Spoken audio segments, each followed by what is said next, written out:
Hi, my name's Phil. I'd like to talk about politics, and there's some new polling from YouGov dropped specifically on why people won't vote for the Lib Dems, and it's really quite interesting because it tells us a lot about the way voters are thinking right now. There's some very encouraging news in here, and even for the Lib Dems, by the way, despite the title. But it tells us a lot about the way voters are thinking, and it has lessons in here for Labour as well as the Lib Dems, arguably some others as well, but certainly those two parties. But first, for daily news and politics, please click the subscribe button to stay notified. So I've put a link in the description below. I'm not sure how clearly you'll see this one, but I'm first of all going to start with this. So it goes down the reasons people go for, obviously for this is for people who won't vote Lib Dem. What were the reasons? They were invited to give up to 3 reasons, and you've got two charts here.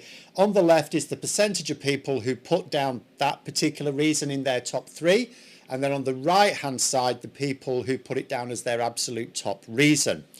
And although, as I say, it's quite a negative thing, oh, why aren't people going to vote Lib Dem, even if you're a Lib Dem, there's actually some really positive signs in here, but I want to go through what I would sort of interpret from them. So the top one there is I don't know enough about them. So you've got 31% of people put that as one of their, again, of the people who wouldn't vote Lib Dem, which is most people, as a top 3, 31% said it was one of their top 3 reasons. They don't know enough about them.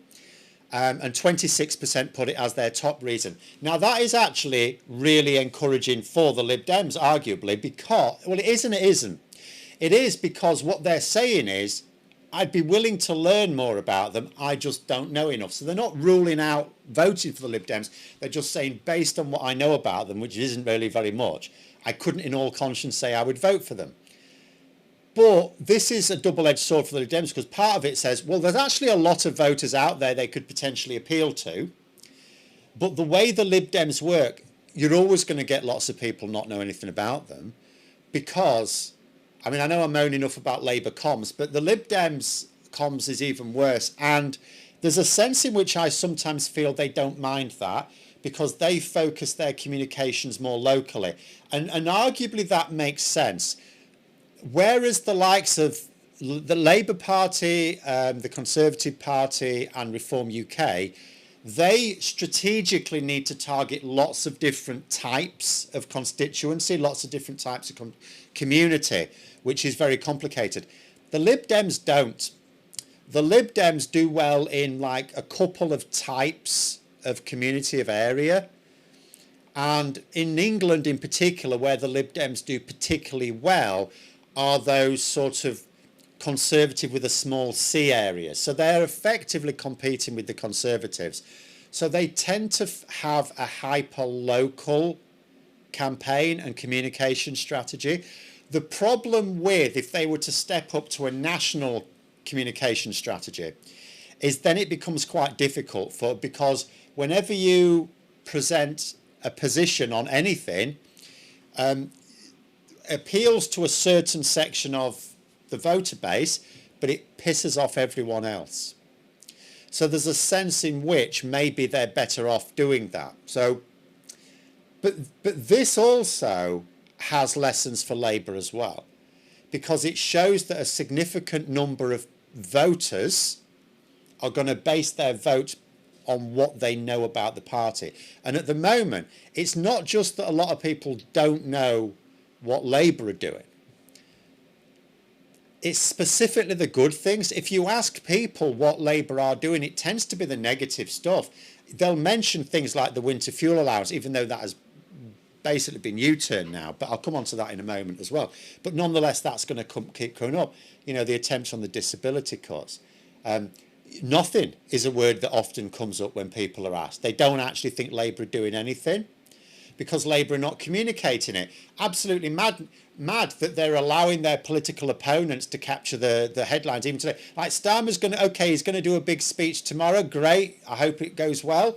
But for the last couple of days, he's allowing his political opponents to capture the headlines. Right now, there's very negative headlines. Why? Like, why didn't he come out with a big press conference on Jess's rule? I did a video on it. Was it yesterday or the day before? I think it was yesterday. but it was this week. That's really popular. That's actually, when you tell people about it, when members of the public find out about it, they really applaud it. Why wasn't Starmer doing a big press conference on that and making sure that more people knew about it and gave Labour the credit for it? So, but it shows the importance of communication. That's a big chunk of the voters going, we value knowing about the party. The next one for the Lib Dems is they have no chance of winning an election and forming a government. 26% gave it as a top 3 reason, 16% as their top reason. That is really useful for Labour to know as well, because those are basically your pragmatic voters. They're the voters who go into a general election thinking to themselves, I'm voting for the government.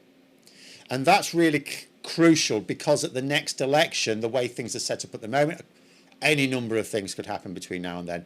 But as things currently stand, the next government is either going to be Labour or Reform UK. And Labour need to lean into this as well. There's a significant chunk of people there, at least a quarter of people, who think it's really important that they use their vote for who is going to form the government. They don't think of it as a local candidate issue or a local MP issue. They think of it as a national government issue, which is how I have to say I approach it myself. I very much think in those terms myself.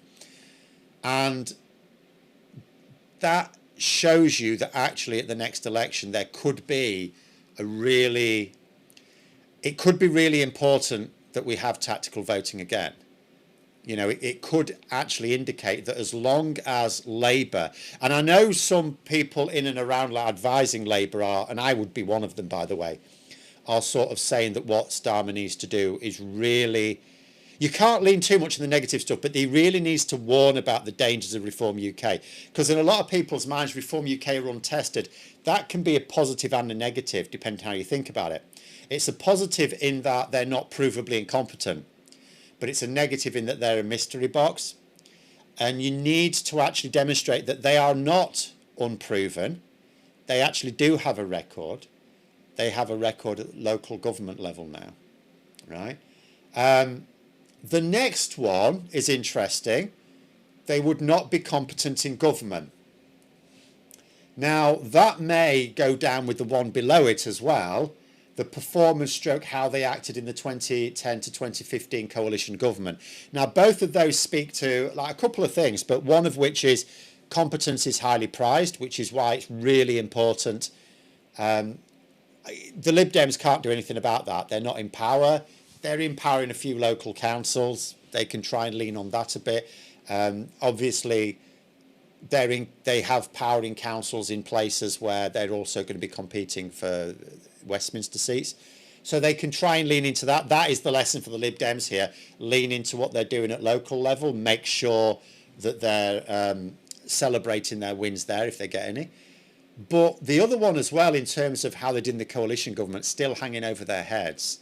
And that is also a warning to Labour, that people can have long memories when you really shit the bed, which is why the winter fuel allowance in particular was such a bad move. Because I keep saying, like, they basically U-turned on it now. Okay, technically the policy's still in place, but absolutely anyone who needs that money is definitely getting it, and with a massive margin for error now. They've really done it in the way they should have done it in the first place, if they were going to touch it at all, which they probably shouldn't have done. But it does show you that it's not going to be easy to win that support back. The fact that you've U-turned on it isn't, and the reason for that, I suspect, it's not explicit in this poll, the reason I suspect is because some people think, well, you did it once. It sort of shows what you would do if you think you could get away with it. The only, you just realise you can't get away with it, but you might be planning on something else. So you've basically eroded trust with a bad position. With the case of the coalition, they went along with austerity they never should have done, they didn't have to do. They really didn't have to do that. And Labour shouldn't have either, as it happens, but they weren't in government. And the same with the winter fuel policy. Now that's done. The Lib Dems cannot change that coalition history. They can apologise for it, they can't change it. Labour, same thing with the, in particular, the winter fuel policy, but there's a couple of others as well we could mention. They can't change it, they did it. But what they can do, what both the Lib Dems but particularly Labour can do, is make sure that they understand where their logic went wrong, because they have to make sure they don't repeat the same mistake. So they have to go back and go, okay, so what led us to think that was a decent position to take? We need to stop that same thinking making another mistake. That's the key lesson from that one. The next one down is I don't like their policies. It's quite a small, at this point on, it's quite small numbers. How many people even know Lib Dem policies? How many people know any policies of any party? But sometimes people think they do. Sometimes people think they know the policies of a party, but probably not that one. The next one down, too much like other main parties, don't like their leader. And then it just goes down to really quite small ones. But the top ones in there really are, don't know enough about them, lessen the public wants to base their vote on what they know about the party. So tell the party about yourself. Tell the public, sorry, about yourself. Communication, lesson number one.